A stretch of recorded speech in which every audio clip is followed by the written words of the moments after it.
He skipped it, he dissed it, he said it's a bore. But what if that film's got a little bit more? What if I don't like it? What if it's bad? What if it's awkward or lazy or sad? What if it's genius, a total surprise? What if it's gold when I open my eyes? We're watching the films you love to avoid. Now sit down and deal with your cinephile void. What if I don't like it? Let's get it spin. You might hate or love it. Let's dive right in.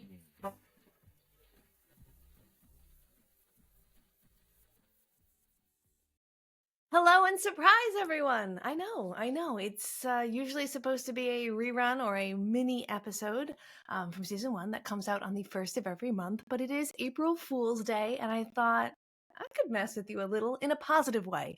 Instead of pranking you with something that you didn't see coming that's horrible, why not a brand new episode right now today?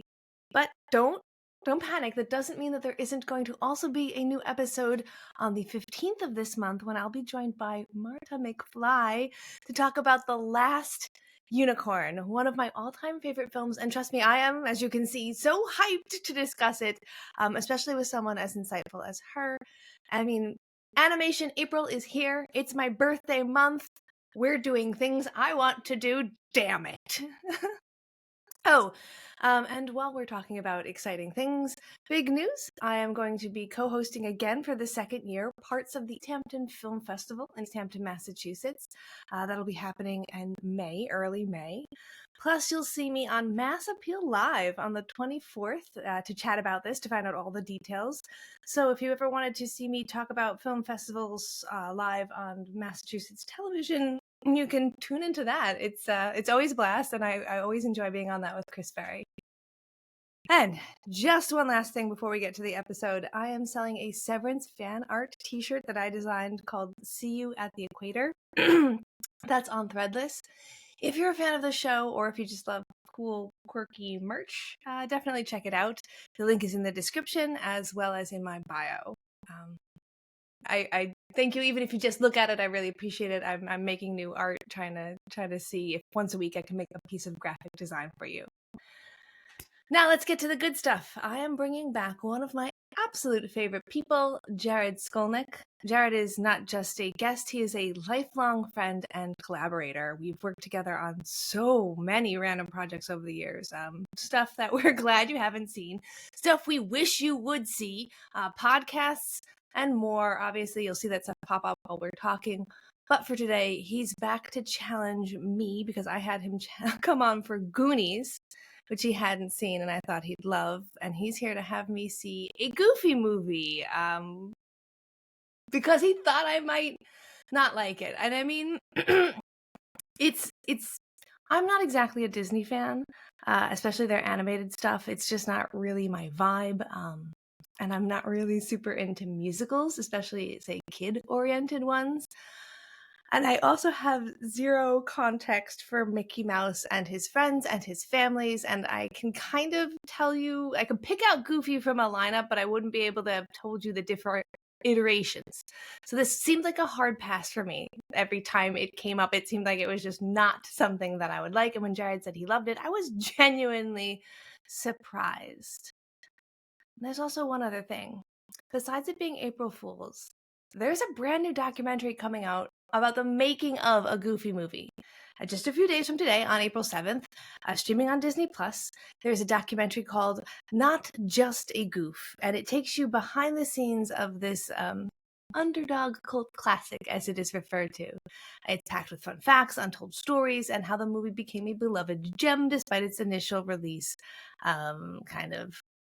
Let's go with flying under the radar.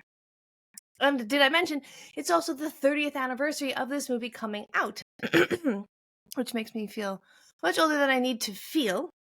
But anyway, there's so many reasons to be covering this movie. So if you're listening to us talk about it now and you're like, I would love more information about a Goofy movie, well, get ready for that documentary on Disney Plus soon. But until then, buckle up and enjoy this episode where Jared and I talk about something I can't believe I really liked.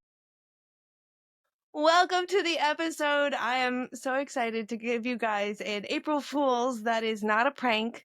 It's something goofy, though. Normally, I do a rehash of an episode from season 1 on the first of every month, but we're doing an actual new live episode with new content. And we have Jared Skolnick with us because we're doing a goofy movie. Hello. We had talked about this when you came on for Goonies that we needed to do a goofy movie, right? Yeah, way back when.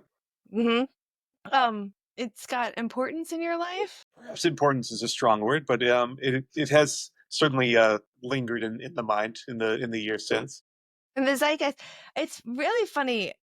As I watched this movie, I continually found myself like, wow, there's only a few years difference in our age, and yet I would have never watched this movie. I would have totally missed this movie. I to this day would have avoided this movie, and yet what a disadvantage I was doing to myself. This movie is not really kid. I mean, it's about like a father and a son, and there's bonding and stuff, but there's so much shit going on in the how it was made. There are a lot of layers to it, which you really don't think of while you're watching it, or especially as a kid. Absolutely. And we are going to dive into that. That's the little teaser to get people to know what's going on. But let's talk to Jared a little bit because he hasn't been here since he came on and watched Goonies, which was a success. And we did our letterbox top 4. But now I have these have you ever watched Inside the Actors Studio? Many times, yes. Many times. And you know how they do those French kind of existential questions like, what is your favorite sound? I've come up Oh, with okay. like 3 questions that are more movie based and less very strange, but I want to give my guests off the cuff questions so they can't really prepare. And the Letterboxd top 4 is great, but it's a little, it switches around. It can be performative. People can prepare for it. So these are ones you can't prepare for. The first of this question is, what is the first movie you can remember? That's easy. Fantasia. Really? Okay. So Yes. Disney goes back for you. Disney goes back. Disney kind of defined cinema for me back in the day, and Fantasia is like a foundational movie for me. I think I see it at least once a year. Oh, wow. It I think on many levels it's informed my approach on how to make movies. Wow. Okay. Say more words. um, That's a Simpsons quote. I love that quote from Homer. Say more words. say more words, Marge. Yeah, it's. I mean, it's fundamentally sound and image, and taken to like that extreme without dialogue, abstracted ex- music abstracted into imagery. Sometimes an experimental way, or sometimes as a narrative. Like um, I notice myself approaching it in that way. Like when I listen to music, sometimes I kind of put story to it, or feel like it inspires like a certain character or a certain narrative, and uh, I think it might have inspired my descent into horror movies too, because the Night on Bald Mountains sequence, of course. I mean, Right? I think I might have. It may not have been the first movie I saw, but it's the first movie that I remember, and I remember that sequence making a impression, to say the least. Yeah. And I think that was the seed, so to speak. I can hear it. Yeah, absolutely. Literally have the movie The Seed, or makes me think of The Earth Rejects Him. Um, Yeah, it's tying it's all in easy together. to remember the movie that like people tell you the first movie that they saw, like the first movie we took you to see was blah blah blah. And you're like, it doesn't matter if I don't remember it. That's why I want to phrase it. What's the first movie that you remember? It's very interesting how both older Looney Tunes and older Disney, and probably just because this was not, you didn't have to pay for it, used more of like orchestral, traditional music, classical music. And now we think of like, well, Disney writes its own, it's musicals, whereas in the back it used to be more operatic. But yeah, certainly. Yeah, yeah. Come to think of it, like I mean, I'm a big classical music fan. And I think my exposure to that was through animation, through not just Fantasia, but through the Looney Tunes shorts and all the early Disney movies too. And yeah, I think that's kind of, I think that was just kind of like a foundational introduction to it. Yes, absolutely. It's funny because you find yourself thinking things like, "Oh yeah, that Night on Bald Mountain. That's the the scary look at my nails guy from Yeah, you." Chernabog. Yeah, Yeah, you don't have the actual words for it because in your mind you're like, "Oh, it's just from that cartoon." You're like, "Well, it had a life before that as well." Um, but yeah, what certainly. one notable exception is I recently got made fun of for not know. I was like, that's the song that's the beef. It's what's for dinner song. And people were like, it's a piece of classical music. Looked it up. It's actually written for the beef campaign and the name of the song is Beef. It's what's for dinner. It has life of its own. I bring it up because it's in a Goofy movie. Bam, tying it all Oh, together, the shit we're gonna get into, it goes deep. full circle. So that's the first movie you can remember seeing. What is the movie that you think you have seen the most number of times? I think I feel like I shouldn't count the stuff I see as a kid because I remember. I think I remember like wearing out a lot of those VHS tapes. If we did include that, it might be The Nightmare Before Christmas. Okay. Okay. But if we're going into adulthood, I might say Night of the Hunter. Ooh, I would love that sold as a 2-box DVD at Walmart. I mean, they're technically both Christmas movies, so you can package it, and You they heard do it have a here. very similar visual style. Come to think of it, Criterion Collection, get on that right now, get please. on that shit. Yeah, absolutely. 4K, go go. Okay. Yeah, Also, I like the idea of having an asterisk because again, there were like movies that we saw every time it rained at school. So like I've definitely seen this movie multiple times, but against free will choices or like when you were younger is a little different than like now. My comfort movie is Tombstone. Obviously, when I was 8, I wasn't allowed to have that as a comfort movie. exactly. Yeah. Now that you have a little bit more say in the matter, Yeah, yeah. I mean, the it was The palette has Last expanded. Unicorn, so it's Yeah, not much better. But we were kids. We did the best we could. It was the yeah. 90s. We love Um, kinder trauma, don't we? is it, I keep wanting to jump into the goofy conversation. We have one more question before we jump into the goofy conversation, which is if you could watch anything at all when this conversation ends, any movie, any television show, I've opened this up to television shows, and anything that has not yet come out, what would you watch? Does this count things that have not been made? If you know that they're in production, we'll allow it. Although if you have a That really good answer for I wish they made it, I'll also allow that too. the I wish they made it. I can think of right off the bat. That would be Kubrick's Napoleon, which he Mm. worked on for many years. There's a whole book about the production and or the aborted production, which kind of bled into Barry Lyndon. But yeah, that's kind of like the legendary "what could that have been" sort of thing. I like that question. If you could watch any piece of media that got abandoned before production, what would you like to see actually finalized? Yeah, because there's a lot of projects that There fell was by the so a wayside. lot. Cronenberg's Total Recall too, because he was on that Ah, for a good while before Paul Verhoeven came on.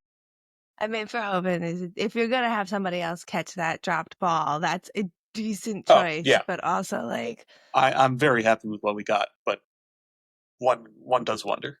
well, going right into a goofy movie, which is that like this. Right from Cronenberg to and Paul Verhoeven to Goofy. I can't. If we're talking about what could have been, in reading about this, so the conceit is that you know it and I don't. This is my first time through, and I am about to turn 40, and I don't like musicals, and I do not like Mickey Mouse or any of the tangential Mickey Mouse characters. That's just Mhm. not my jam. I just don't know anything about them. It's not like I hate them. I literally have no lexicon for them. They just weren't a presence when you were growing up.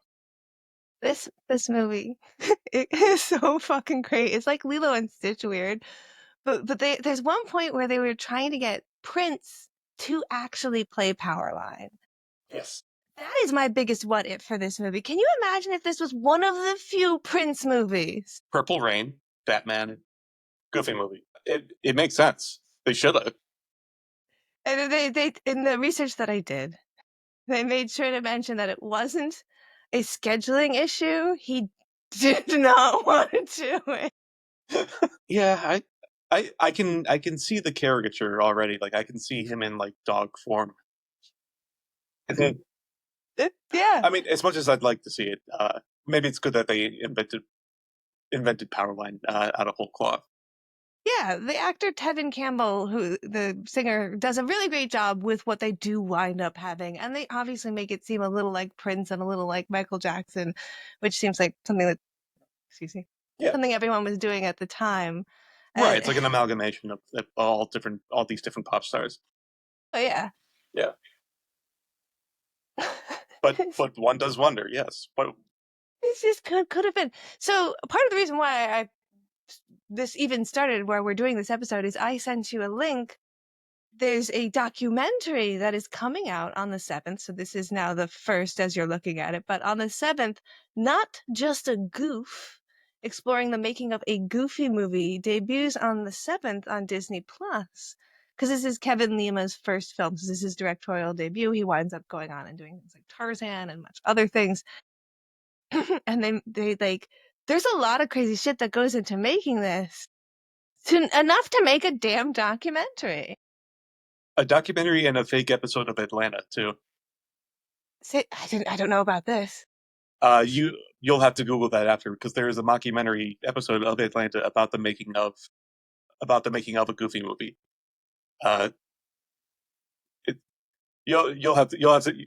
I, I hate I hate to spring that on you, but it's for everyone listening. Check that out too. Sounds great. Yeah. Okay. Oh man. So yeah, Sorry. I'd like to. Where do we even begin to approach the monolith that is this movie? I guess I would. I want to ask you, what was your first experience seeing it? Did you see it in a theater? Did you see it as it's like a cult film? They did almost no advertisement for this because they were advertising Lion King. This girl loved Lion King, so I did not catch wind of any of this. Yeah. It was kind of made as a contractual obligation because I think there was like some studio politics. They just made it just to keep the lawyers off their backs, and it was done like at a satellite studio too, so it wasn't like the main Disney animation department. Yeah, it was done in But France. I think so, Yeah. or France or Florida. Yeah, Either it one. was. Yeah. I did just Google it. It was done in France as part of the animation TV version of Disney Animation Studios. Gotcha. Yeah, and So it's like France, Florida. Yeah. to our French listeners, sorry. To our Florida listeners, you're welcome. Sorry. Yeah, you should be take the compliment. Um, But yeah. my first viewing was just on video. It really just kind of came and went in the theater, so I just caught it later.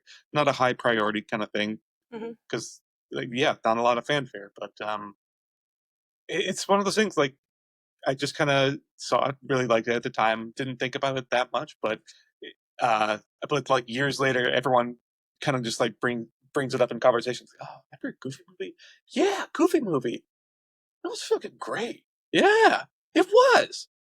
Oh, be damned. And then it just kept like cascading, and now it's just like this kind of like perfect time capsule for like a very specific like segment of millennials, and Yeah. now it has a life of its own. It has all of the like life and strangeness of a brave little toaster, which is, in the 80s, but also some of the subversiveness of like Bebe's Kids, which was the movie that like that's PG-13 movie. That was more where I was gonna go with like road trip family coming together musical that's more R&B based. But the animation Yeah, is all very, very similar. It really, really manages to feel like a moment in the 90s that is like imprinted in a petri dish without being incredibly cliche, which is super strange. Yeah, like it's one of those movies. Like if you say to anyone either younger or older than you, they look at you like you're insane. Like this Okay, one, you like that? yeah, exactly. And I get it, but I think it's just the timing of it all because you just have to see it at like a very specific time, at a very specific age, and like I get that it's like nothing new under the sun, like story wise, Mhm. but I just for a certain subset of people, like it was their first exposure to those tropes, and so like it kind of becomes endearing that way. Like like if you like if someone who in their 40s like recommended Porky's to me, like I don't, fine, sure, whatever. Like it's I get the significance of it to you, but it just does nothing for me Mhm. personally. And I get that like that's how a lot of people would see this movie too. But here we are. Yeah, I mean, you were saying to me that you went to a viewing of this recently at maybe the theater that Jacob works at, and it was sold out. I tried to. It was sold out. Uh, I believe that was. I think that was at the New Beverly. Actually, he doesn't work there, but we're. Okay. I mean, we go there enough to. Geez, we might as well. Um, yeah, and I believe it was actually paired up with Baby's Kids. It So reminded me so. That was the one that I watched a bunch. I was like, Jesus Christ, this is just like Baby. Okay. yeah, if I remember that correctly, yes. It's a little Yeah, bit like more that one, just adult. like Goofy movie. Every time they show it, it just sells out completely. Like you just either you get it like 10 minutes after tickets open, or you're out of luck. That really speaks to the experience of wanting to see this with other cult fans, kind of like you would do with Rocky Horror or any kind of cult film. But it's so strange to me that there is a cult Disney film starring one of the original Disney main characters. It doesn't make sense, but it is. Yeah, And yeah, you it, watch it, yeah. yeah. It's a fun movie. It's and yeah, you're right. At its heart, it is ultimately just a like don't want to say just because it's very effective. It's a father-son bonding coming of age story, and there were multiple iterations of this script before they wind up with what they wind up going with. So I was But yeah, kind of curious as to how they got there, and it was supposed to be more about like us watching him try and win Roxanne and less about the dad bonding. And I'm right. so glad they went in that direction instead. I think that's one of the reasons it's still like it still affects people. Again, like when you're in the 90s, you identify with Max, and now that we're all aging millennials, we're more on Goofy's side. I know I noticed that in my last viewing. I was like, "J- Max, just how can you not see what he's doing for you, man? Like, grow the fuck up, kid." And well, it's almost like it's almost super relatable though, because when we meet Max, he does this amazing impersonation of Powerline with smoke and aerial effects in front of his entire junior high school, whatever, doesn't matter. It goes great. They love it. Applause. He asks the girl he wants to date out. She says yes. Everything is coming up Millhouse for this kid, and yet he is acting like, oh, it's so hard to be me. You're like, fuck Yeah, you, little shit. a little faster. Like you won, man. But who amongst us hasn't felt like their feet were too big, their teeth were too tall, the imposter syndrome. As an adult, you know that word and you've felt it so many times that you can still go back and watch this and be like, I can see how that kid couldn't see how good he had it and Yeah, only saw what was wrong. So did you I. just feel the cringe. It just radiates from that too much. I say this as someone who was like a very popular jock at the time. I'm just Uh, assuming. I've researched it. I've oh yeah, asked nerds. just rolling in it. the whole time. Having just, like I told you, having just spent like 7 hours playing an adult board game where I played Crimea, I think we know I was not popular in high school. Oh. We digress. But we digress. I also found it really endearing the ways in which Max was written so that, like, he attempts to tell the truth multiple times. Like, his first go at Roxanne is, like, when Dad says he has to go, Goofy says, we're going to go on this trip. He goes over to Roxanne and says, like, I wanted to take you to the party. I cannot. I have to go on this trip with my dad. It means a lot to me. She turns around and emotionally manipulates him and is like, well, then I'll just go with somebody else. And so then he escalates into the lie of we're going to go see Powerline. And I appreciate that they at least showed him try instead of just be a liar. Yeah, you can understand why he kind of had to escalate that. But they could have just had him write it like that. Like in the sitcoms in the 90s, people doubled down like it was an improv class. Like, I'll just have someone else pretend to be my hands every time I see the girl. Like, obviously not gonna work. My God, I just the one thing that can make it cringier if Max was in an improv group, high school improv, and your dad is Goofy. I weep.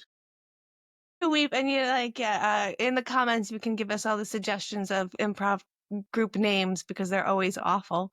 God, Teen-based improv group names. what have I done? No, actually, so if we start to dissect the music of this, one of the writers worked on High School Musical. Oh, okay. I actually didn't know that. Yeah. It's Patrick Demir and Roy Freeland, as well as Tom Snow and Jack Feldman. But the more interesting stuff is written by, well, not more interesting, the Eye to Eye and Stand Out are theirs versus the more like traditional musical scores, which are Tom Snow and Jack Feldman. And like, yeah, I could spend the entire show listing the shit that Tom Snow has done. Like, this is really good lyrics and musical composition for what is considered the musical aspect of this. yeah. Well, this is a hell of a springboard for that. But by far, the Yeah. fucking weirdest thing I found out while researching this movie is that the other music, the composed score, so not the musical parts, Carter Burwell. is fucking Carter Burwell. It's fucking God. I just did an episode on No Country for Old Men, so I spent a lot of time. So I had to be like disambiguation, Junior. He went from he went from this to Fargo. He had also done Raising Arizona. Like, he is the Coen brothers. He loves to do, and in fairness, he had done a like super experimental banjo westerny style, closer to No Country for Old Men soundtrack, that then gets reinterpreted by the guy they bring on after him, which is Don Davis, who did Beauty and the Beast and all of the Matrix movies. He's the Wachowski brothers version of Carter Burwell. Crazy. And even stranger than that, the version that Burwell did had Shirley Walker orchestrating, who is the first female composer to earn a solo credit score on a major Hollywood production for The Incredible Shrinking Woman. Wow. When you put it that way, that seems bad. This almost had like a really experimental soundtrack in between the like 90s musical bits. I don't think it would have held together, but I would love to see, like, on the director's cut, you could turn on like a little sample of what it might have sounded like. I would love to hear that. Absolutely. I might just take sections of No Country for Old Men and put it over on top of Goofy movie and see what happens. Just give Goofy Anton Chigurh's dialogue. Just I think. Yeah, I could have spent a million years and I would have never been like, do you know what has a direct connection to a Goofy movie? No Country for Old Men. It's got a yeah. Western Oh, I Carter know Burwell. that. Yeah. Yeah. It's kind of a road trip movie. It's true. This is true. Oh my God. Do you have a song that is your favorite? Definitely, I die. Eye to Like Eye. that's the banger. Yeah, That's the banger. yeah. You gotta go with the ending showstopper. I do like Stand Out though. I do. I feel like Stand Out hits us at exactly the point in the beginning when we kind of need it. Yeah. The yeah, oh yeah. You definitely want to like start off with a bang. Um, actually, that opening number for the high school too, that was pretty good. Like maybe not like to the caliber of '90s Disney musicals, but like it's catchy. Yes, I mean this isn't Alan Menken, so Not quite. that's not entirely fair, but it is Jack Feldman who worked on Newsies with Alan Menken, so it's Menken adjacent. And that's a 90s, and if we talk about 90s musicals that like made kids, I feel like Newsies is definitely another one where people either love it or they hate it, and if they love it, it is part of their material. I think I was. I think I was too old when I saw Newsies for the first time. I think if I was like in middle school, then that would have been my obsession. I think I saw it too late. Same. It came out too early for me to have properly seen it. It's like 92 or something.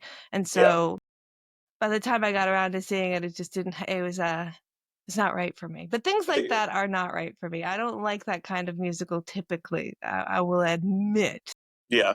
I think I was just like too. I think I was too busy amusing myself with the Christian Bale singing in the Batman voice. At least Yes. I had that in my head, like Cersei, and just I couldn't take it seriously. There's an American Psycho musical written by the person who did Spring Awakenings. And it's Jeez. actually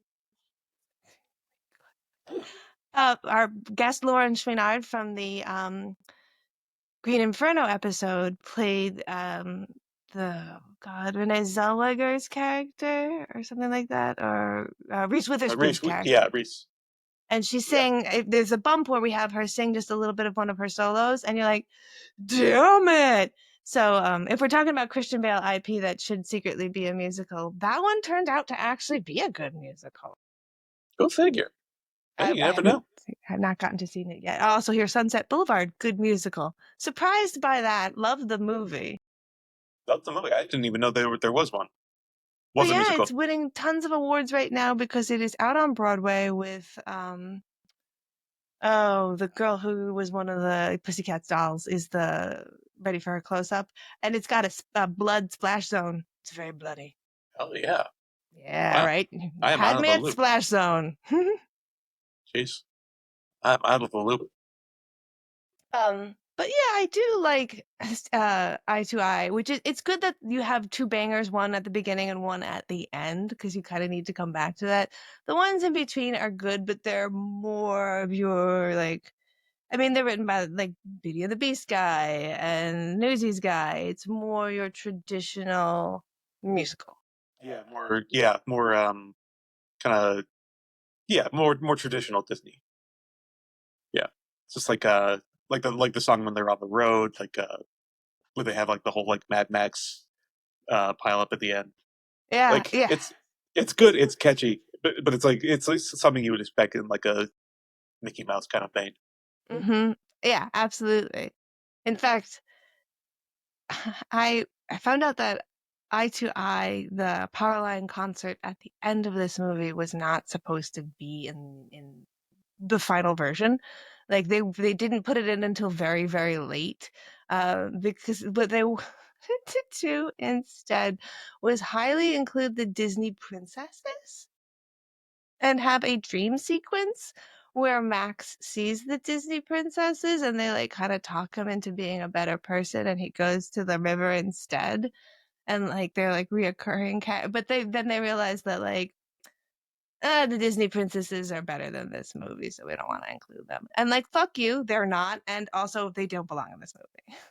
Would they be like in dog form, or Would they be would what? would they be like in dog form, or Just as they are, just animated as they normally are. interesting? That would have been terrible. I think this was in part because, again, this is the TV studio, animation studio for Disney, and this is the writer for. I want to make sure I get his name in here. It's written by Jim with a Y and an extra N, so Jymn Magon, who also did Tailspin, Chippendales, Adventures in Chippendales Rescue Ranger, not Chippendales the Dancing. Adventures of the Gummy Bears and the Little Mermaid TV show. So I think that there was a like, oh, we can tie them in. I mean, when this originally started, it was simply supposed to be a movie that was a continuation of the end of Goof Troop, the show. Yes, So yeah, I think that the like yeah, Disney there is piece some is more of a carryover, tie-in. Yeah. but there definitely are some characters missing, which also makes you wonder if Pete got divorced in between.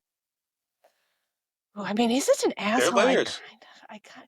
Well, so PJ's name is PJ Pete. Pete's name is just Pete. Is that just his last name, or did they?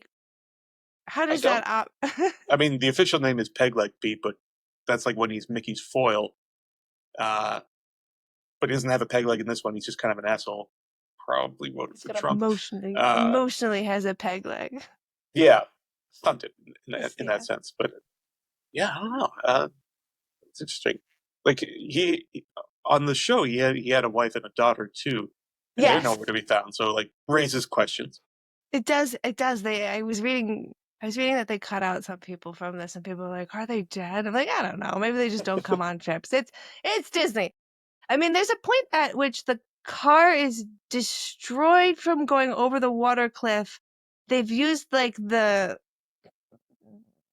parachute and the perfect cast to save Mr. Goofy, and then they're inside suitcases at the Powerline concert.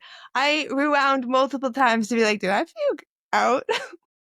Cartoon Yada logic. yada yada. We're fucking here. Yep. It's not called a regular movie. Speaking of names, before we slide past that, when they open up the map that his dad or Max's grandfather or Goofy's dad gave to Goofy, in the bottom corner it has their names written. It divulges that their last name is actually spelled EY, Goffey, and his name is Benjamin. His dad's name is Walt. Yeah, of course. That's great. I love that. You know, everyone's got lives and dies by their nicknames. But the Goofy, like, oh, I Goofy. get it. Then you would call that guy Goofy. Obviously, his last name isn't Goofy; it's Goofy. But Yeah, yeah. but sometimes those names stick. And then I feel like that's a good way to put that in there without obviously putting that in there, because you want to ask, like, his name is Goofy and his kid's name is Max. And his name is Ben. Max, I think they're referred to as like Max Goof or something like that. Max Goof. Like Goof is their last name, but that still Yeah. doesn't Goofy Goof. I don't know. Yeah, who can say? Goofy. I mean, Cartoon it could logic. be really French, in which case the last letters are just silent and it's Goof. Le Yeah. Goof. Change it on Nellis Island at some point. Something like that. Yeah. Pauly Shore's character, how do you feel about that guy?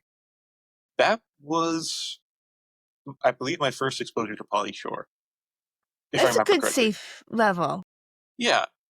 And I didn't have a lot of idols growing up as a kid, but men don't have a lot of role models growing up, and sometimes they just fill the void, you know? I'm joking, but Is he going? Yeah. No, I mean, it's my first exposure to him is Encino Man, which is far more. That's way too much. That's a toxic level of overdose on that. yeah, you got to start small. Apparently. I think that character kind of turned me off of canned cheese for a while. So part of what is happening there is that, like, he's hired to play that character. That character is in the original Goof Troop show is an existent character, and like they couldn't totally control him in the recording booth. And so they kind of just had to work with what they got. And that's why a lot of this stuff is like, is that even a reaction to what Max just? Nope. Nope. No, the whole cheddar thing. He just loves saying cheddar. I'm pretty sure he's referring to money. They just made it cheese. At certain points, you can tell he's like making a smoking noise, and they're just like, have it be the aerosol can. It's fine. That's the magic of voice acting. You can just cobble it all together and animate over it, and it feels intentional. I love that And yet they brought him back to the sequel. you can still get paid for that level of shit too. Like you caused trouble, you made work for people. They're like, whatever, it's fine. Yes, indeed. But they love it. They love the character. Yeah. I mean, he is very, very specific, and so like such a 90s character to have it in here. It absolutely works because I mean, he's just playing himself. He's playing the weasel. Yeah. I think everyone knows a character like that when they're growing up. I could see him at a Dave Matthews concert. Clearly. Yes. Yeah. But yeah, no, Who good times. who is your favorite character in this movie? I'd have to say, I mean, at the risk of sounding basic, Goofy. Goofy. Yeah. Yeah. Highly relatable. I mean, he's trying his best. He's the least stuck doing up. so well. Yeah. Like, give him a break. And we're all a little embarrassed of our parents, but we in time we understand, and we learn to respect them for their flaws and all. Mm-hmm. Yeah, no, it's I think Goofy had to figure it out. Yeah, absolutely. You have to live a little just to understand. And he's vulnerable. It's interesting, when this movie was first pitched, they wanted it to be Mickey Mouse. And it didn't fly with Mickey Mouse because, and this is like, people in Disney make these hard statements which just tickle me.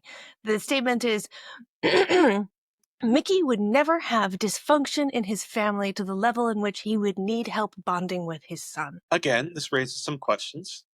I mean, I can see that, but there's also like another level of humor in giving a character like Goofy like these kind of problems, because I mean, if you compare all the other Disney characters, like Mickey he's not like the focus of comedy. He's just kind of like the straight man. He's the Seinfeld.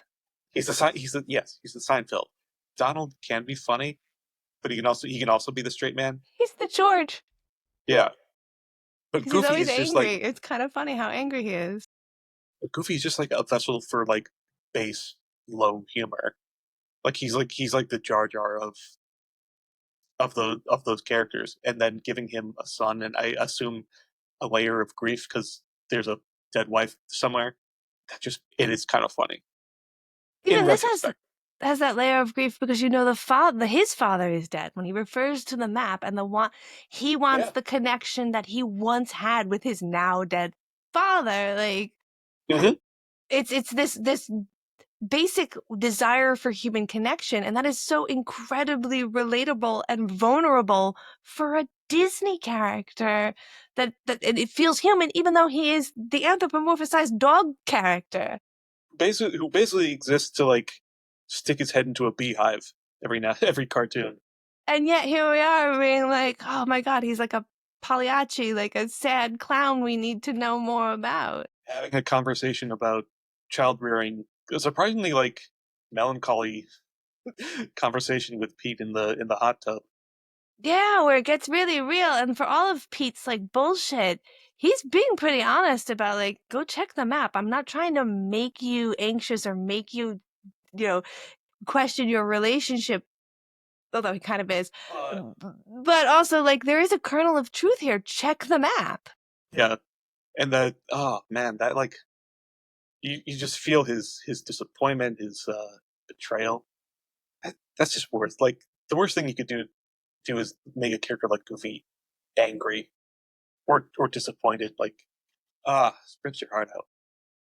Yeah, it really reminded me of sections of Brave Little Toaster in that, like, oh, okay, if I was a kid, I was just watching this, I would just be watching this. But as an adult watching this, this is emotionally more intense than I was interested or ready for.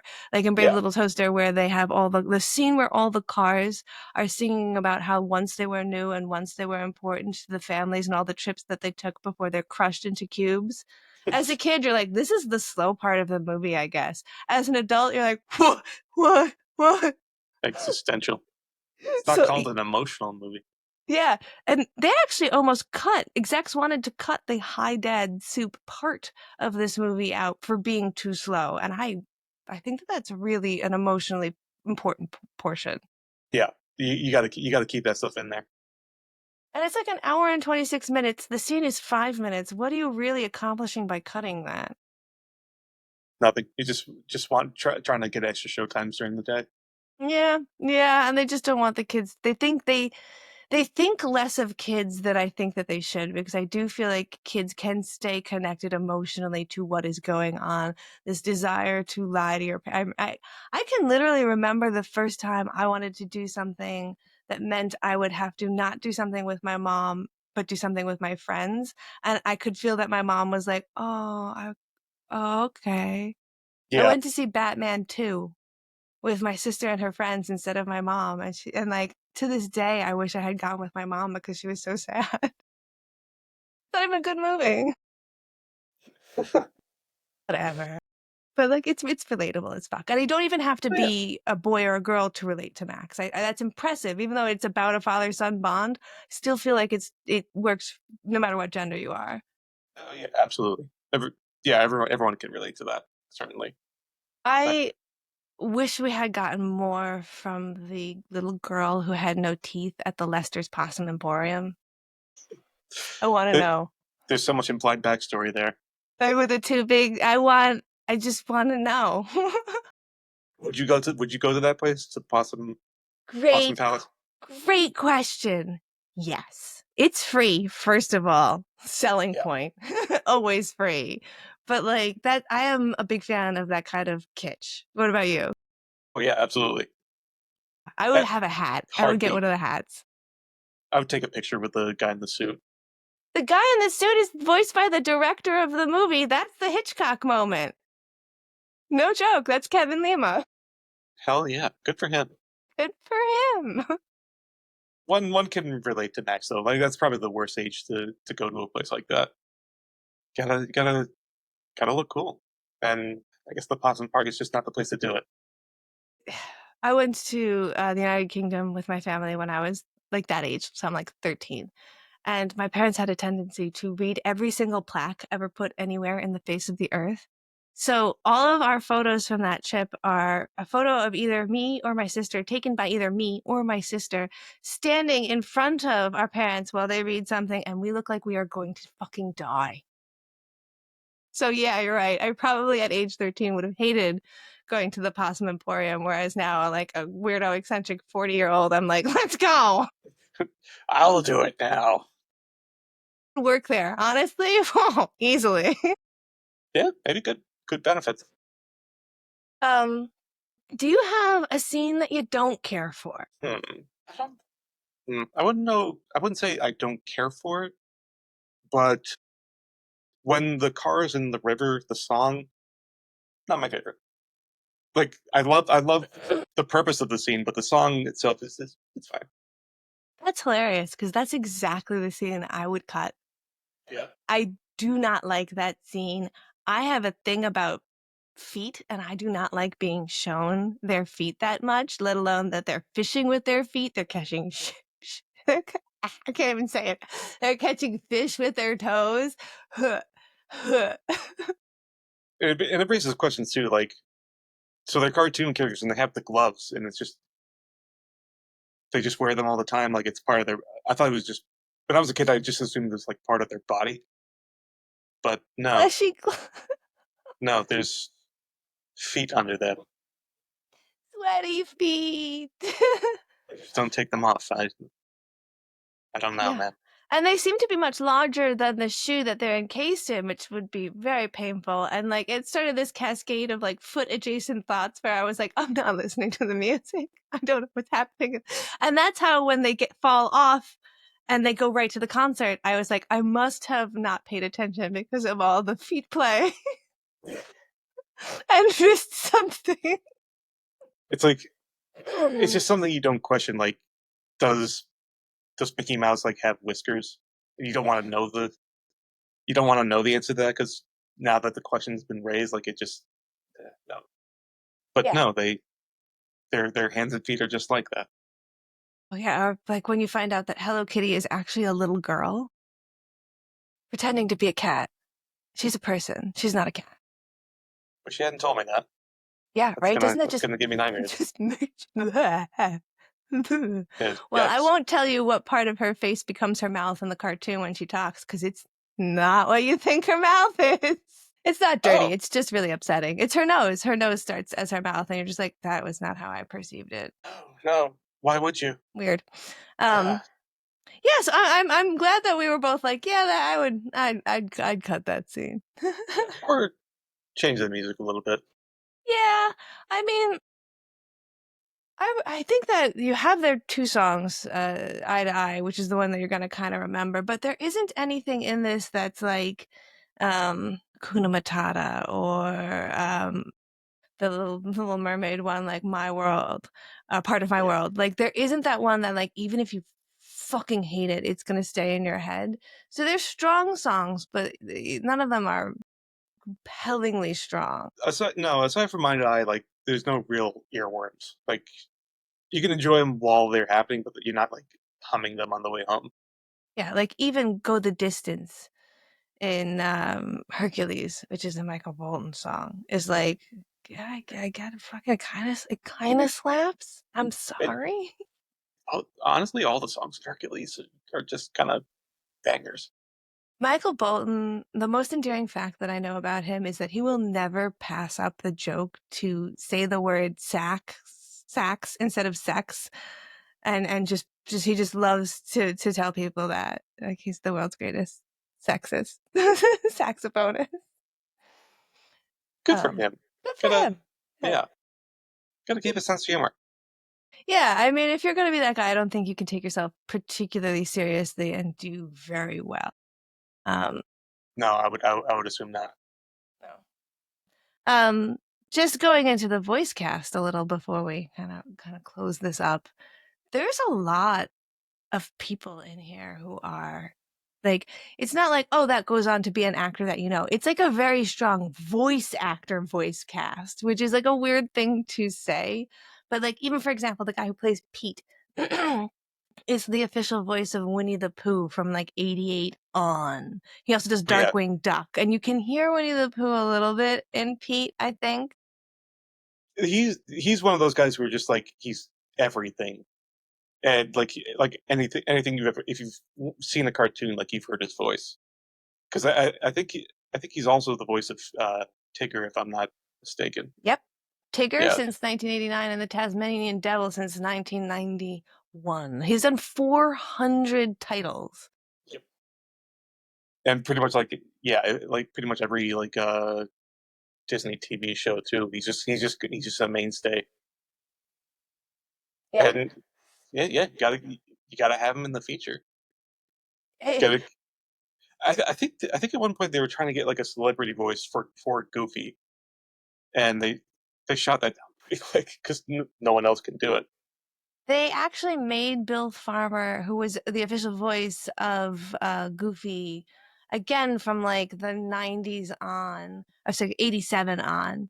Yeah, I They believe he's made still him doing it. they made him audition, and they made him audition separately for the vocal part.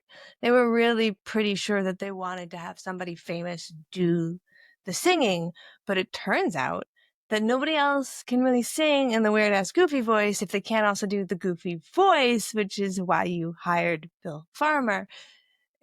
Sorry guys, you got Bill. They made him audition, but they still had to give it to him. And it's a tough work for voice actors.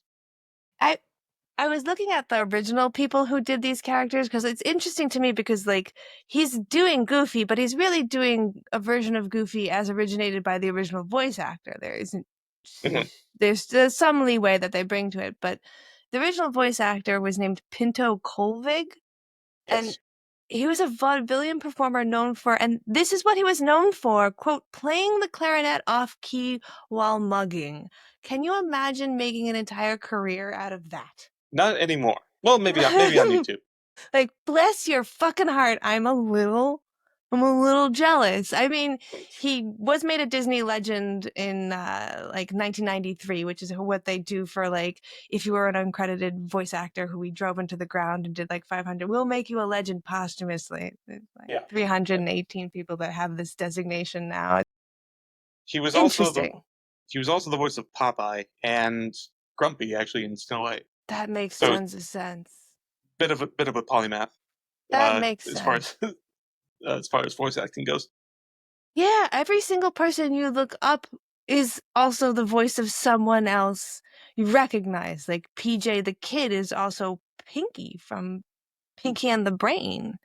Yeah. Oh, he's a very prolific voice actor. Yeah, I mean, you have to only say a few because you could be here all day trying to say what these things that people were in. Although in a tangential way, I was looking at Jim Cummings, who plays Pete, who also did Winnie the Pooh, and I was trying to find the original voice of Tigger. It's Paul Winchell, but I had typed it in with one G, and so it gave me the original voice of Tony the Tiger. And first of all, I just want to say this name because it's a fucking killer name. Like my next D&D character might be named Thurl Arthur Ravenscroft, who also does the line, "You're a mean one, Mr. Grinch." That's Just also for Tony the Grinch. Tiger. That's the same guy. Same guy. Yeah. Man, I would kill for a name like that, let alone a voice. Thurl, Thurl. All right, cool. Didn't know Cool. people could be named that. They can be now. Yeah, right? Kids, I mean, ladies, men, this is the name for 2025. Let's make Thurl happen. This is the year of the Thurl. This is the year of Thurl. Yeah.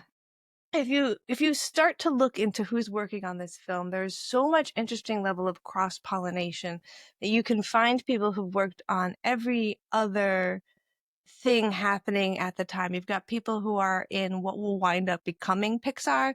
The Brave Little Toaster people wind up going off and making Pixar. You have the people who wind up going into, I think it's Kronig Films that does Who's Afraid of Roger Rabbit? Um, I think Roger Rabbit was before this, actually. Yeah, no, it is before this, but like they're borrowing people from. Well, I'm sorry. Yes. So like, so I might have said that they went into, but like, yeah, the sauce on this is I think the reason why it feels so very much like it is representative of the entire 90s is because you have someone or some way of some person being a part of every other thing that you liked at the time. Like you've got the writer of the Gummy Bears TV show. I fucking love that show. The song for that slapped hard. It was written and performed by the lead singer of Toto. No shit. No, yeah, that's why it fucking slaps. Fucking A. So like you can just, it's really, really interesting how this gets so deeply missed, and yet it makes total sense to me why this would be delineated as a cult classic and why people would feel like this is a 90s baby movie. Like, yeah, it fucking is. Because that's the thing. Like Disney doesn't make anything unless they have like this 10-year plan for it, like integrate into the parks, make all this merchandise, all this multimedia stuff, and this one was just kind of a one-off. If it was a hit, then they would probably do one, like a Mickey one or a Donald one or whatever. It was just like didn't bomb, but it just did fine, and that's not enough to like work as a property for Disney. So it's just kind of this unicorn of a movie that which makes it more palatable as a cult thing because there's only one of it. Yeah, So it kind of like builds its cult in isolation. Yeah, I don't think that you can have a big budget cult movie. You're right. If you're listening to this and you can think of one, throw it down in the comments because I it starts to become fandom. I think we start to use a different word. Like the cult around Titanic feels like the proper use of the word cult, but it is called fandom. I think fandom, yeah. Like for something to be a cult, it has to bomb first. It has to bomb and then find its audience slowly. Like you cannot manufacture a cult hit. It has to become one organically. Yes, And that makes sense. yeah, like there are big budget movies that are cult films, like Dread, I guess. Because that didn't do well, but people kept recommending People it to hang each other. their And now, hat on that. I guess people could hang their hat on Waterworld as well. yeah, yeah. Oh, Okay. Waterworld is a huge cult movie. Yeah, I do have to walk myself back on that. You can spend a lot of money and make a cult movie. Yeah, you just don't want it to happen that way if you put money into it. Yeah, I wanted to look up. I'm looking up the budget on Goofy movie, which I just got. Um, wait, that must be wrong. Let me double check the year on that. Okay, good. Okay, sorry. The budget for a Goofy movie is $18 million. And on What If I Don't Like It, we like to put everything in perspective of how much it costs reflective to Dusk Till Dawn. So that is $1 million less than From Dusk Till Dawn, which comes out same year. So this is an animated movie where every single cell needs to be animated. That was a movie where at the end they used cardboard stand-ins for some of the vampires. These movies should not cost close to the same amount. What I Googled was I wanted to know how much Lion King cost to make, because it's an animated movie, same year, Disney. I accidentally got the budget for the 2016 live action at Lion King, which is $260 million. And my mind was like, there's no way. They spent $18 million on a Goofy movie and $260 on the other one. That's insulting. It's 45. 45 million was spent on the Lion King. So this is less than half. And they have the same run times as well. Like, shit. Didn't feel like it was like, I don't feel like the backgrounds didn't have animation in it. Didn't feel like the cells were incomplete. Yeah. No, it's just I guess it's like how you allocate the resources. Mm-hmm. I mean, it's people think animation is time consuming and it is expensive. 2D animation is definitely not as much as CG. Even if you compare it, like if you compare Lion King, it's like that's apples and oranges. Yeah. Yeah. Even Like just looking. there's a movie out in theaters right now called the Day the Earth Blew Up, which is a Looney Tunes movie, Yes. Yeah. fully animated. Actually, the very first full length animated Looney Tunes movie, which is kind of insane to think about. 15 million. That's all, and the animation is genuinely fantastic. It looks like you could stand it to the best that the best Looney Tunes animation that's ever been, and it's fantastic. Wow. And But that's all it costs. 15 million. is That's that a rounding hand? error nowadays. Is that hand or is it digitized? Yeah. Wow. Yeah. I guess when there is less demand, the cost goes down. I mean, they said that they cut costs on making this by doing it out of their TV studio and doing it out of France, which when I looked up, like, ultimately we're asking why might you not like this? And I had some reasons why I thought I might not like it. But those were mostly prejudices based on being older and thinking that I'd missed the point in time in which this would have been applicable to me. They had nothing to do with the animation. I didn't expect to have any problem with the animation. I love 90s animation. But I did read that a lot of people felt like, oh, the animation on this was very clunky. And I feel like that's only true if you're coming to 90s animation and you just don't know what to expect, maybe?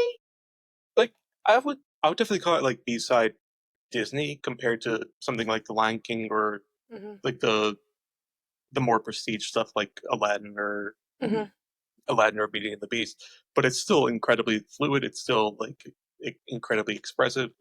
Um, I'm, I mean, I don't know too much about just the nuts and bolts of it, but um, It's no. I mean, compared to a, so much of the stuff that came out of the '90s, like it's kind of heads and tails above it. Even still, even at a reduced budget. Yeah. Yeah. Uh, all right. So, but is there anything you'd want to talk about before we start to wrap it up? Hmm. Do you have any theories about what happened to Mrs. Goofy? Mrs. Goofy. Do you know, I I did that terrible thing where you're watching a Disney movie and you just assume that all the moms are dead. And I was like, yeah, every mom's dead. There's no moms. Roxanne's mom doesn't even come to the door either. Like, we only see the bulldog. Like, I just assume, like, that is how you exist. No, I do not. I've never even stopped to think about it. Do you? I'm worried to ask. I mean, it's my. I don't have a definite theory, just more of an illusion, Mm. because there's some things that are very much some dark things that are implied. First of all, they don't talk about it ever, even at a very contentious point in the relationship, which kind of seems ominous. And also, when you think about it, dogs don't have a kid; they have litters. And so, my theory is like whatever happened back in the day, uh, and assuming it was Goofy's fault, Max is the only survivor. So whatever it was, man, like they've been suppressing that hard. Like if they can't even talk about it, Goofy's taking on this persona just to like keep demons at bay. I mean, maybe he used to be called just normal. I mean, plenty of parents die in childbirth, and Max could have been the only survivor of a litter. Yeah, that's true. Yeah, Oh, I don't know, whatever it was, man. Maybe like some sort of hereditary thing, some sort of accident like that. Because he is clumsy. Like oh, that's kind of his defining trait. I think he would be a much more haunted man if he was. I think we would be looking at more of a like Walter White version if he was responsible for the death of all of them but one. I don't know. Like when you go through something that big, like maybe you just kind of boomerang and become cheerful just out of self preservation. He's got two personalities. He's completely split. Yeah, This is a tough to think different. This is a about. different. This is a different movie.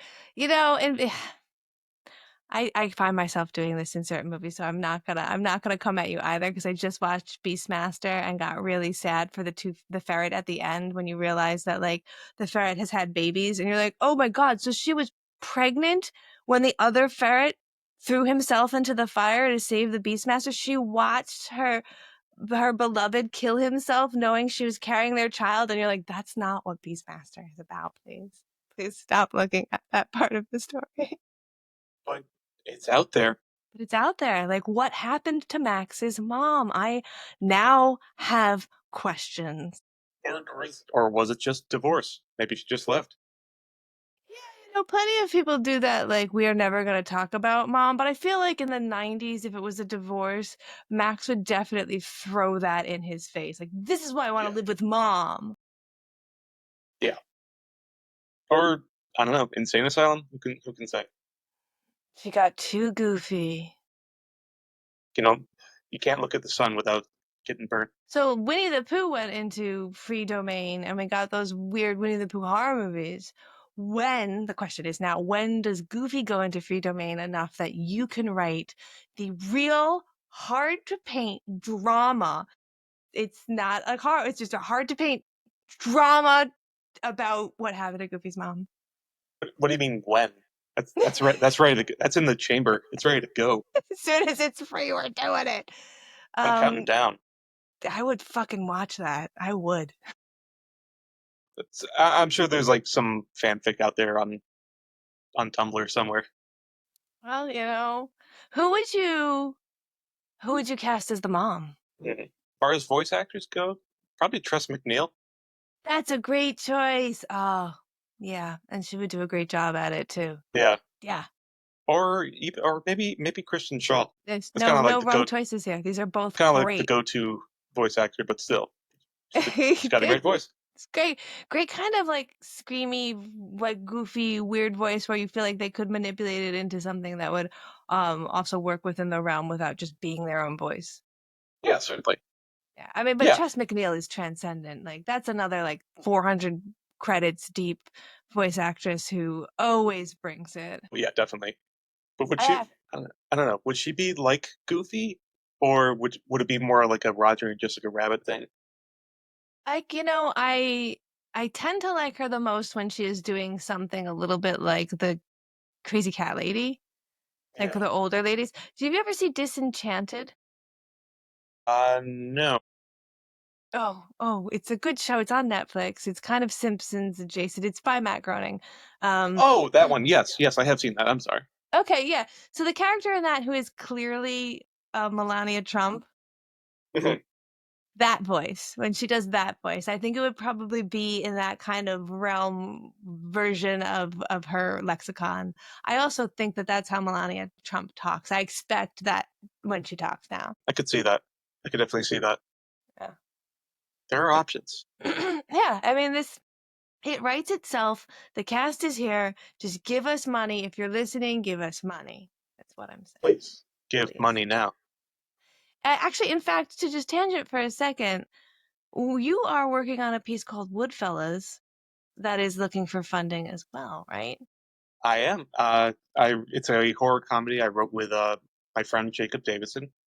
Uh, yeah, Jacob, we had a great. live read very recently, and we're shopping it around. So yeah, if you are a production company or a major motion picture studio, we're selling if you're buying. Yes. And that will, of course, be included in the links here. Jacob was on our Tampopo episode, so he is not a stranger to people who listen to this show. You can expect some hilarity because obviously it's written by the two of these guys. Yeah, it's one of those things like my friend Christian has the film 98 Honda. Uh, I just, it's not an if, it's a when for me because I need to see how these movies are come out. I want to watch them. So, like, we're doing this. We'll figure it out. We can sell a kidney. It'll be fine. Yeah, these go for a lot these days. You have to. I saw Don't be Alex greedy. do it. He's fine. Yeah, just don't. You just stop thinking about yourself. Yeah. It's about art, okay? It's about commitment to art. Money now. Money Here. now, please. Money, please. Um, As we move into the end of the episode, we always look at these same questions, which kind of seem a little silly because once we get to this point, you kind of know the question being whether or not we enjoyed the film. And I did. I did genuinely enjoy the film. I don't want to go crazy and be like, it's a 5-star film. It's a very strong 3 to 3.5 star film, depending on how much mileage you get on the music. Yeah. Honestly, I was expecting that you wouldn't like it, or that you think it was just fine. But When it first started, I'm glad. and I'm glad you did. when it first started and they started singing, I had done that thing where I was like, fuck, he 100% told me this was a musical. I know he told me this was a musical. Why did you forget you were watching a musical? And my body went, we're watching a musical. But like, it starts right away with some pretty good musical numbers. And I was like, okay, this is reminding me of Bebe's Kids. And I fucking love that movie. So we're good. We're good here. I was curious how you would respond to this. Not just like on that level, but because like you don't have that connection to these characters. Like, are you just coming to this character Goofy in a vacuum? Like, how does that even? How do you even approach that? This Like, is literally just an anthropomorphized dog character with a son to me. I have no lexicon for that's why when you're like, what do you think happened to his wife? I'm like, I've never spent any time thinking about Goofy. yeah, I could no, I've spent some time thinking about how weird it is that Mickey owns Pluto, the dog, yeah. and yet there's They never really also explain that. yeah, there's also this character that looks just like that except bipedal. That I've spent some time thinking about and coming to no conclusion at all. But You know, they like, actually yeah. they're recently there's been like a run of Mickey Mouse cartoons, which have actually been fantastic. Like the first run where he's actually been funny, Really? and they actually like addressed that like by like I think Pluto like falls off a cliff or something like that, and Mickey has to enter Goofy into a dog show in his place, and it's genuinely funny. That is genuinely funny. I'll send you a link to those because there's a ton of them, and they're just like well done, just really surprisingly well animated. Yeah, yeah, they're good time. It is interesting how much I know with how little I know. Like, I know everyone's names, and Yeah, I can tell you, like, they are friends. Goofy is Mickey's friend. Donald yeah. Duck is Mickey's friend. They have female counterparts that are similar. It's What just do they do? cultural What are their osmosis. I have nothing beyond that, Jed. Just nothing. Yeah, I can't relate to that. Like, they're just things that have already always existed since I've been conscious. Yeah, I've never even seen a Goof Troop, which when they was googling and it said this is supposed to be a continuation of Goof Troop, I was like, oh, like Beverly Hills Troop, like maybe it is Kids Troop, like or like maybe that's what they called all the friends in Mickey. No, no, so far off. I couldn't even guess. Oh, yeah, that's that's fascinating, and that's why I wanted you to see it because like that's just a perspective I can't have on it. Yeah, I feel like I could, if you are like not American. I feel like I had a similar experience to what you might experience while you're watching this, where you're just like, this is unhinged. And I love Yeah. it. I like love it. Like I loved how I had never seen Lilo and Stitch until last year. Because again, Mhm. my bias towards Disney is deep. And as deep as how little I know, which means that I've missed some good shit. And so while I'm watching that movie, I had the same exact feeling as when I was watching this movie, which was I didn't know Disney ever let things be this weird. I didn't know that I thought you had to like, if you wanted to do something this weird, they kicked you out and made you start another studio. Yeah. They're anomalies, and that's and that one was also done kind of offsite too, like in a that was the one in the Florida studio. So they were just kind of Yeah. out of the way of prying eyes, so they kind of got away with a little bit more. That makes tons of sense. Mhm. So There's that's how you get it actually done, just away from prying eyes.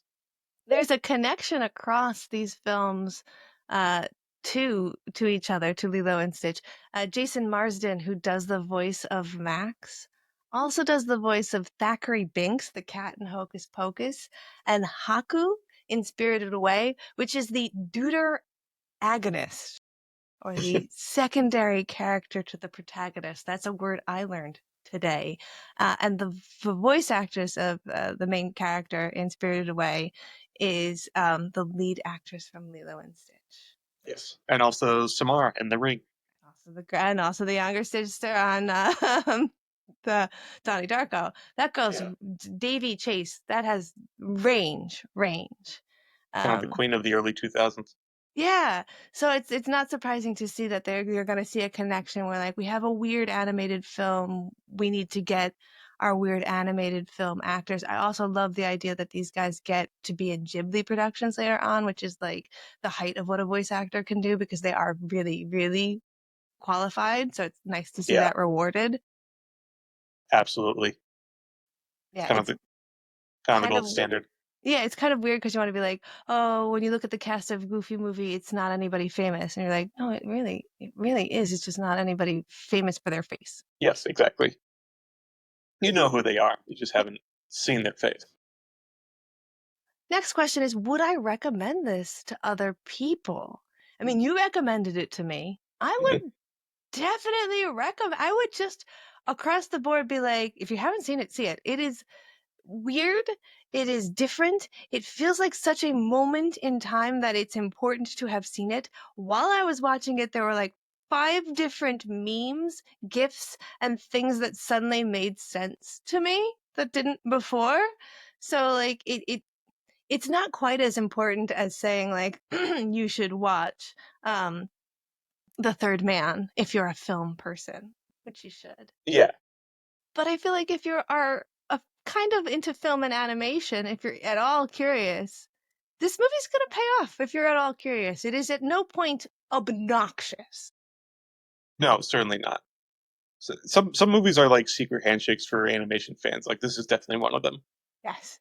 and millennials too.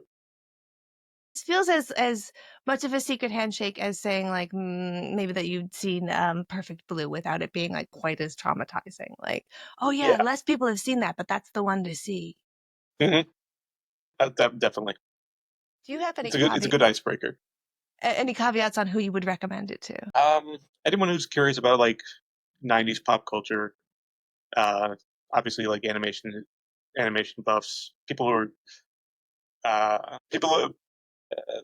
guess Disney completists, of course. Oh, But bless their anyone who's kind of souls. curious about like how about kind of like the unseen stuff. Yeah, I was talking to someone who is also a huge fan of this movie, and they were rattling off of this like B-roll of Disney stuff that I had never heard of.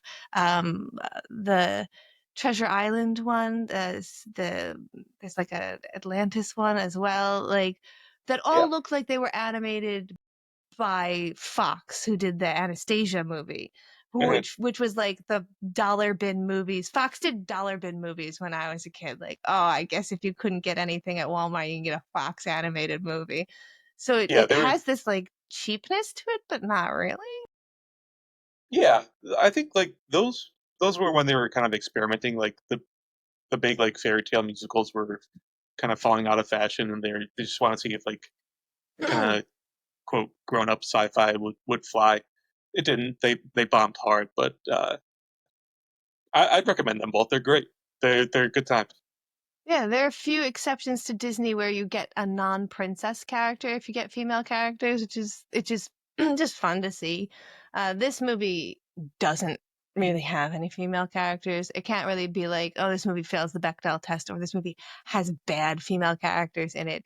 It has Roxanne. It has her friend who is a like copy of Blossom, who is really endearing, even though she's in only like a few scenes, and she could be played off as obnoxious. She's actually Yeah. really sweet and helps her out. I love how there are these little moments where each character helps the other character and is nice, which is probably a Disney thing, as opposed to being like a shit, which is like teen sitcoms. Yeah. Yeah, exactly. Yeah. But no, Um, it's last question is, did you regret watching this movie? And I did not. Did you watch it again for this conversation? maybe Maybe. Do you watch it every year? no, not that often. Not that often. But if someone puts it on, I'm not going to protest. Is it a lot of times when people go out on a date, they have a series of movies that they're like, if this isn't okay with you, then maybe we shouldn't go on more dates. Do you feel like this is in that lexicon of movies? Don't think so. Um, I would not put it that high. Okay. Okay. I I I could withstand an argument about it. It's not holy to me. Okay. Okay. If you could think top movie, what is that top movie for you? Or a movie where it's like, really, I can't have we're not doing anything. Thanks for coming out on this date. Probably Lord of the Rings. Lord of the Rings or Ooh. Fury Road. Ooh, good choices. Good choices in my opinions, because there Yeah, are some people and there are some people who put their foot down on Lord of the Rings and they are really obnoxious people. So you're doing yourself a service. I'm not going to say you have to like it, but you have to understand where I'm coming from. You know, like you have to accept my nerdiness.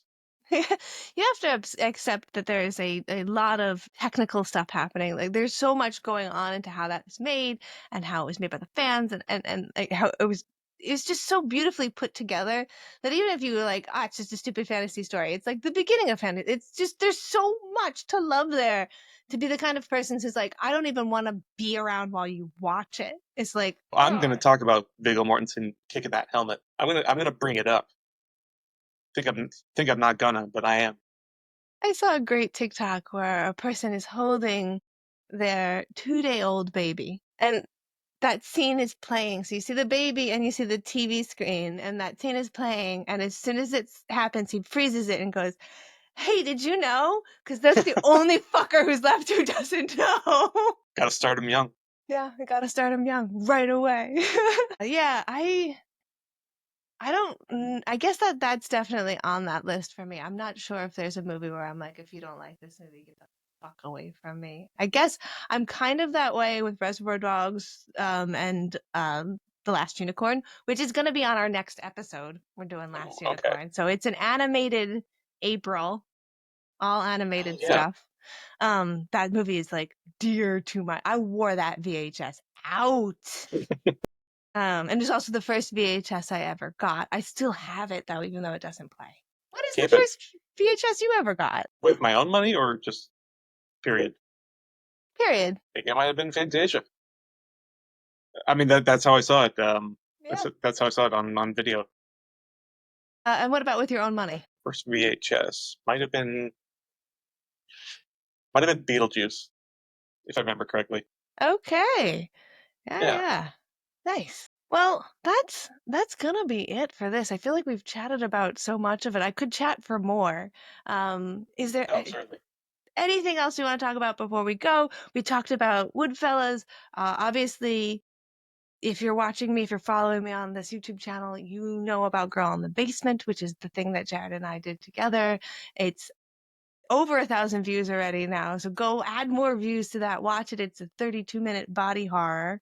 People You are should. into body horror now. So yeah, do It it. has a lot to do with the Goofy movie. You know what? I might spend some time, and when we end, figuring out how closely we can tie it to a Goofy movie. Like Like secretly. we can dub in you doing like a yuck at the end. Yuck. Just This does feature a Wilhelm scream. This movie has a Wilhelm scream, so we could just put that in some. You know, we'll put in a fantasy where the Disney princesses visit me. yeah, synergy. Synergy. All right. Thank you so much for joining us. Like I said, the next episode's going to be The Last Unicorn, but we'll talk more about that in the bumpers, the corrections, and omissions. Thank you, Jared, so much for joining us to talk about this ridiculously joyous movie. I feel like this is exactly what I needed for an April 1st movie, and it fits so perfectly and just in time for the documentary. So if you're watching this and you're thinking, God, I could use some more information about the Goofy movie, wait till the 7th. Go catch that on Disney+. Thank you for having me on again. Anytime, absolutely. Hell yeah. And that's a wrap, everybody. There is no need for corrections and omissions on this episode. We did not forget anybody's name, and we covered everything we needed to, which is really surprising. Almost as surprising as the fact that I liked a Goofy movie. Jared, I really have to hand it to you. I didn't expect this one. You absolutely changed my mind and surprised me. Perhaps there is something magical about that goof. I can't get it out. I'm sorry. Anyway, big thanks for coming back on the show to challenge me and my movie tastes and making me see a different side of an animated cult classic. I can't say that I'm about to start a full Disney marathon just yet, but I'm definitely keeping my mind open and willing to see more of these weird B-side Disney animations for sure. Don't forget, this is still Animation April, and we've got so much more coming on the 15th. Don't miss the episode that I am shaking level giddy for because it's Marta McFly, and we're going to talk about The Last Unicorn. This is my all-time favorite animated film. It's the first VHS I ever bought. I still have it. I wore it out. It's going to go deep. It's going to go crazy. It's going to be fun. And then, of course, remember that the East Hampton Film Festival is at the end of April, beginning of May. Go to their website, check it out. I'll be co-hosting for the second year, and I will be on Mass Appeal Live on the 24th to chat about the festival. So if you want to know more information, you can either go to the website or you can tune into Mass Appeal on the 24th of April and hear me chat about it with Chris Ferry. Last reminder as well, if you love Severance, I did that fan art design for a t-shirt, See You at the Equator, based on the finale episode that just came out for season 2. It's on Threadless. The link is in the description. It's also in my bio, and I'd love to see you if you could check it out. That would mean a lot to me. Thanks for tuning in, and as always, I hope you have a good rest of your day.